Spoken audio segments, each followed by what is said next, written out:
Welcome to this episode of Blended, Blessed, and Always a Mess. I'm Eric. And I'm Angie. We are married with a ton of kids. We have 6 kids total. He has 3 and I have 3. My name's Hallie and I love riding horses. I'm Lexi and I love agriculture. My name's Carter and I love eating. My name's Chase and I love lifting weights. My name's Summer and I love spending my parents' money. I'm Dane and I love baseball. Our show is about our blended, blessed, and always a mess life. And our hope is if you find yourself in the same situation we are in, that by sharing our story, all the fun and all the mess, the challenges we are experiencing, it will give you some inspirations, laughs, and community, knowing you are not alone in this mess. We appreciate you spending time with us. Let's dive in. Welcome to Blended, Blessed, and Always a Mess, the Angie edition. Since this episode will drop on Mother's Day, I wanted to speak directly to our female listeners. So first of all, I just want to acknowledge that being a parent, and especially being a mom, is the absolute hardest job. We are absorbers. We carry all the emotions of our kids and we pour everything into being a mom, which most of the time means putting ourselves last. It tends to be a thankless job. I don't think kids truly value their parents until they have their own. And then they're like, oh God, I put my parents through hell. On top of all of that, as parents, we don't know what we're doing. There's no manual or guide. And at the end of the day, we're mostly winging it, hoping that we're doing the right thing. So I just want to wish you all a very happy Mother's Day in whatever season of motherhood that you're in, whether it's the bliss season or it's a heavy season. All of you moms are doing the best that you can. And I just want to acknowledge that and encourage you to take a deep breath and try to savor every moment, even in the chaos, even in the uncertainty, even in the stressful times. You're doing great.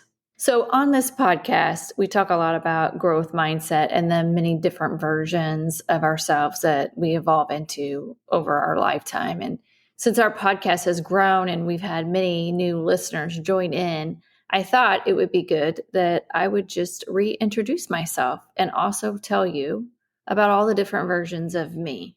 Because do you ever stop and just think about, like, who am I right now? And not in a cynical way of who do I think I am, but with like true reflection lens and a viewpoint of like, where are you currently? Like, what do you believe in right now? What truths do you live by? How have your like life experiences shaped you to who you are now? And if you think about all those things, think about like, what's one word that you would use to describe yourself? I have a word for myself that I came up with several years ago, and it's fire. It's kind of cheating though, because it's an acronym, but it's fierce, independent, resilient, and empowered. And I will share my life experiences that shaped me into fire. But here's the thing. I believe that all women have fire within them, even if you don't feel it right now. So let me tell you my story and who I really am. So I grew up in a big family, 7 kids, but in a really small town. My graduating class had 19 students. So as you can imagine, 0 diversity. In a large family, especially with 3 older brothers, and I had 3 younger sisters, you had to fight to be seen, to be heard, to have a place or role in the family. You had to stand your ground. Hell, you had to fight for a place in line for the bathroom, because in our farmhouse, we only had 1 bathroom with a family of 9. So as I mentioned, I was the older sister with 3 younger sisters. So that meant I had responsibility, helping with my younger sisters, helping my mom. We had chores every night, had to help with dinner, clean up after dinner. Life was hectic growing up. And let me add to that craziness, my mom also had an in-home daycare. So more kids. So you can imagine with daycare kids after school, our house was a grand central station.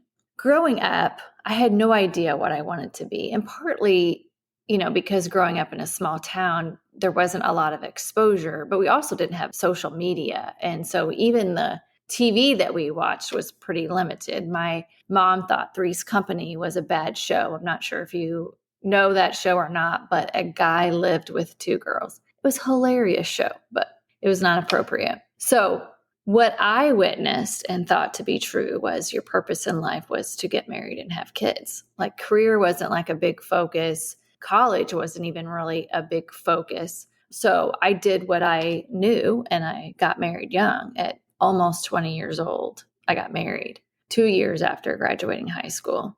I am a wife. I literally gave zero thought to what a healthy relationship looked like or what I wanted in life. No one back then talked about red flags or green flags or healthy boundaries or what makes a solid relationship. Like, it's just totally oblivious. He was a great guy, funny. We had lots of friends we hung out with and my family liked him. So, check that box, done. Although I didn't know what type of career I wanted to pursue, there was one thing I knew for sure. I wanted to have things because I didn't have things growing up.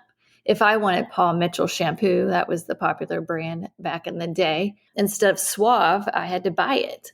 So I had my family, but we didn't have a lot of things. And so you always want what you don't have, right? So I had a fire in me and something to prove. So I knew I was going to college. And after my freshman year of college, I started working that summer part-time for a State Department as a receptionist. And it just so happened that it was in the technology division. And I learned something that was game-changing that summer, that they had a program that would pay for your college if you went into computer science. So I was very poor, and that was perfect to check that box, done. I started working full-time because I needed money. And I went to night school full-time. So full-time student, full-time employee, definitely not the dreamy college experience. But before I graduated college, I was writing Java code and proud to say that I graduated cum laude and my college was paid for. So I am a college graduate and I am fierce to get through all of that. Let's check where we are in my journey. Married, check. College, check. I have a job, check. Well, next up, kids. So at the age of 23, I found out I was expecting. However, at 10 weeks along, over a 4th of July weekend, I started to bleed.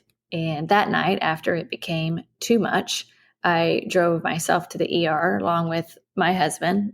But that night, my intuition told me none of this felt right. Nothing about that night felt right. How could it, right? You're young, you're, excited about having a baby, and then reality hits you that you're not in control. So looking back, I was way too young to even process the bigger picture in that moment.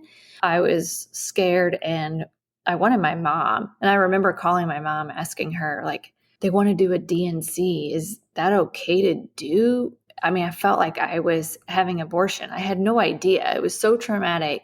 And it was that first real experience that I would say started the fire. And at age 25, on January 17th, 2002, my rainbow baby was born. And I gave birth to a beautiful baby girl, Hallie. She was headstrong and she was fierce from day one and such a gift. The love for her simply could not be put into words. I found my purpose and I found my reason. I am a mom. And with all the craziness growing up, I thought one child's perfect. I could focus all of my energy on her. She would feel loved. She would know she mattered. It would be so beautiful. However, she prayed hard for a brother and a sister consistently at age 5. And 2 years later, after 3 months of bed rest and that last month being in the hospital, I welcomed twins into the world, a boy and a girl, Chase and Summer. They were a month early, but luckily very healthy babies. And looking back, I am resilient comes to mind. 3 months on hardcore bed rest was miserable, but you just do it. You go into the storm because it's for a bigger purpose. I did everything I could in my power to ensure that they were born healthy. That was very, very quiet, long days in the hospital, mostly alone. My independence grew. Power grew, strength grew, grit grew in the most challenging times at 32 years old. The twins were beautiful. I found more purpose and more reason. 5 years after they were born, a much wiser and more thought-provoking self was growing, and that realization that my marriage was not focused on growth or deep connection or partnership. After 18 years of marriage, my marriage ended, and it was devastating. A very brutal and consequence-based choice that I made for me. And I knew no other life for 18 years because I was married so young.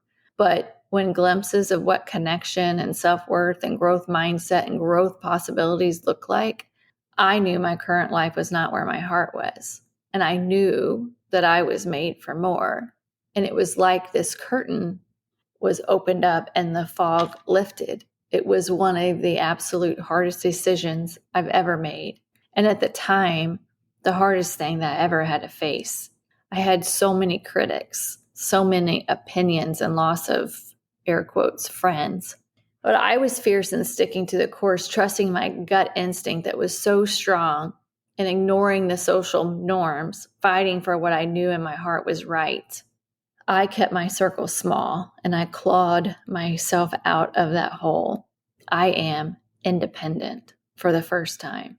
I was truly independent and free. While I would argue I was always independent-minded, and as sucky as it was, I did love the control I had over my life, and I found my true self, and I loved her. I loved who I was, fighting out of that hole that I was in. I am a working single mom. Well, I've always been a working mom. Now I found myself working, traveling for my job, and a single mom. And for 5 years, I attempted to find some sort of balance between growing my career, keeping my kids top priority, and keeping my home as a safe haven, a refuge to just be. My refuge to block out all the outside noise. Because being a single working mom was so hard. You wear so many hats and are pulled in so many different directions. Like no matter what you focused on, you felt like you were letting someone down. The nurturer and the disciplinary, the fixer and the problem solver, the hard one and the soft one, the fun one and the serious one, with no real backup to bounce ideas off in the moment, no direct partnership support. I felt alone, but at the same time in control and in charge of my home, my family, and my future. I even got a tattoo that signifies creating your own reality. And at that moment, that's when I came up with an acronym for FIRE, because I felt so fierce, so independent, resilient, and empowered. And I shouted that to the rooftops for all women. Like, we're fire, we're badasses, because we can do so much if we allow ourselves the ability to go after those things. And I know we have single moms listening. So if you're a single mom out there, just take a moment and pat yourself on the back. Like seriously, I don't even think you realize in the moment, like how much of a difference you're making in your kids' lives. It can be so easy to just focus on the hard. But if you take a step back and take a breath and look at what you're accomplishing, like look at what you're doing, handling it all, you're a badass. And women are freaking powerful. We create and grow humans and love them with our entire hearts and souls. And we take care of everyone else but ourselves in so many ways. We juggle a million things at once. I am a juggler. And I've struggled, to be honest, to focus on career and kids in a male-dominated field. I struggle with mom guilt. I fail often. I question myself. Am I doing the right thing? I ask myself questions all the time. At the end of the day, though, when I lay my head down, I ask myself, did I serve my family well? Did I serve God well? And while the guilt of the work time that it takes away from my kids stings a lot of times, I do always come back to, I want my kids to see me. I want my girls to see me, to see what they can do. I want my sons to see that they can support a wife and a mother, and they can also be working and balance all of that out. I want them to know that I worked hard to provide them experiences that I've never had. And I always tell them, if you stop them and ask them right now, what's your mom's favorite thing? Each one of them will rattle it off, because I tell it to them all the time. My favorite thing ever is watching them live their best life, to have all the experiences I didn't have, and me supporting all of their passions, which, by the way, takes money. So it's also why I have to work. So I weave that into the conversation as well. Another I am statement to describe myself is I am a community builder. I'm a girl's girl. I've been in the technology space for 24 plus years now, and every few years I take on a different role, some planned, some not planned. But the technology space doesn't have a lot of female leaders, and in my career, I have never had a female boss. So as you might have guessed, I am super passionate about lifting women up, to create that sense of community, to save space for each other, to share struggles and support each other, to empower each other, because we are worthy. And I love seeing a sister succeed, to rise above. And I think that's what we're all here for, to huddle, to support each other, to lift each other up. We are fire, fierce, independent, resilient, empowered. 3 years ago, when I least expected it, I met Eric on Facebook, and we started chatting, but I told him out of the gate, listen, I'm never getting married, and you will not meet my kids. And on weekends where I might not have my kids, we can hang out, go on a trip, whatever. Walls were up. I'm pretty sure I told the whole world that I'm never getting married. I really wanted nothing to do with taking on another human to be responsible for, because that's my view into married life. I don't need that. Women are fire, and I'm never getting married was my mantra. I said over and over. But I clearly was not in control of this one, and it quickly got out of control. Our family came together so magically. I trusted my gut, my heart, my soul, and we got married. All of us. The crew said I do on 4, 3, 2, 1. Some people ask, like, well, what changed it for you? Like, what a 180? Like, what happened? And listen, I don't need a piece of paper to tell me I'm bound to someone. I'm independent, remember? Like, there's no need to sign a paper to legally document it. But it was because it was for our kids, to show them that we are committed to each other, because they'd all been through a divorce. And that's trauma and tragic for kids to go through that. It uproots their life. And we decided that it would be our promise to them. And that's what made it different for me, because I would do anything for our kids. I am a wife again. So 3 years ago, Eric and I started this podcast, Blended, Blessed, Always a Mess, to create that sense of community for families going through the blended struggles, because it is extremely difficult. And we are very raw and real on here about the highs and lows of blending a family, because we've been through it and still going through it. And we thought, if we can help other families by encouraging them and letting them know that they're not alone, and hell, to even document it for our kids that we tried so hard, that it'd be worth the time. So if you're blending and you're listening to this, give yourself a big hug, because it takes some serious resilience to keep trying every day to blend. It's like 2 steps forward, 1 step back, sometimes 5 steps back. But parenting in general is so hard.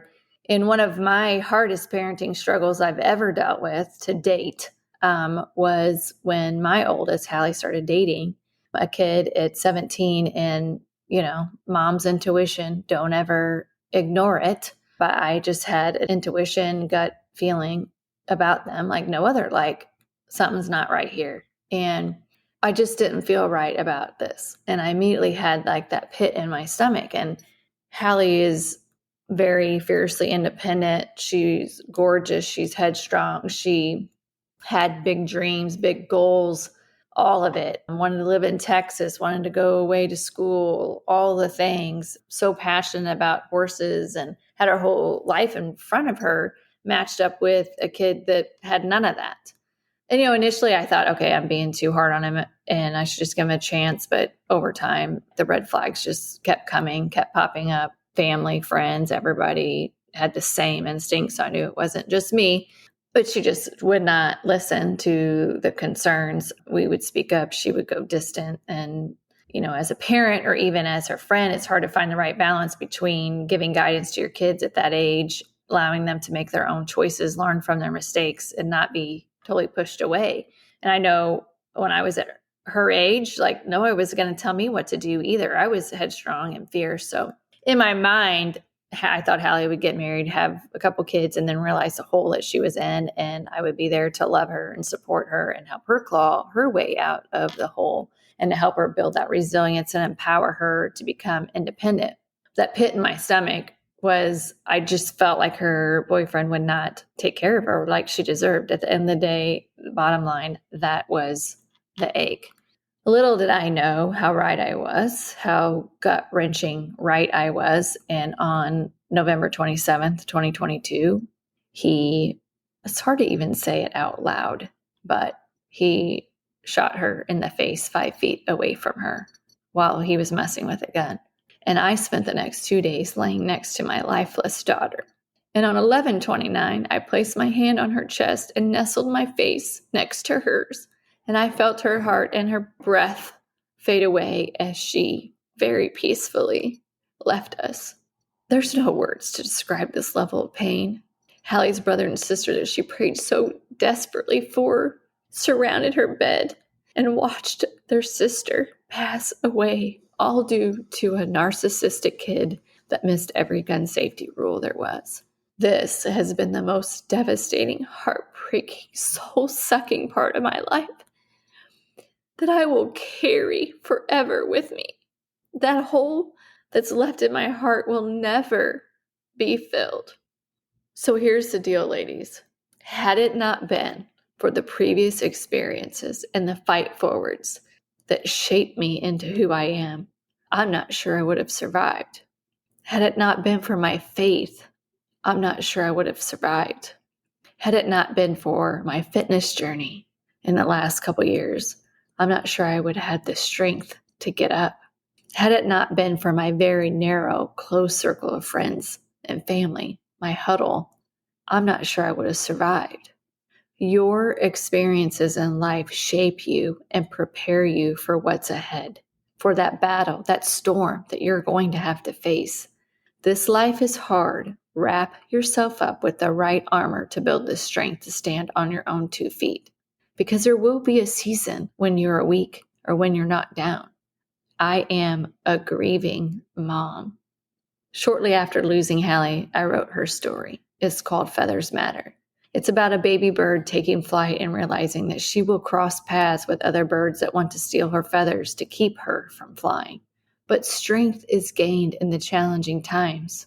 If you lift others up and be courageous, you might just discover you have a special gift, the gift of light and love. I am an author. We are all carrying the weight of the world on our shoulders. My story is not any different than another mom's story. We all have the power to heal and be new again. We have choices to either lay down or get up, to be defined by what happened to us or let it refine us. This is the only thing we truly have control of, how we react and rebuild. When life comes at you hard, you do have the choice. Lay down or get up. Both are hard. Choose your hard. You do not even realize the strength that you have until you're face to face with this choice. Get up. You are fire. So I have shared who I am and who I am becoming. I don't know what the future is going to hold. I'm sure I will have many more I am statements. But I encourage you to take a little bit of time and think about who you are. We're all created for purpose. What's your purpose? What matters to you? What are your guiding principles? And reflect and recharge your mind because you are fire and you are a badass. Happy Mother's Day to all the mamas out there. Thank you for listening to Blended, Blessed, and Always a Mess. Follow us on Facebook, Instagram, and at blendedblessedalwaysamess.com. Reach out to us on any of our social channels. We would love to hear from you. Have a great week.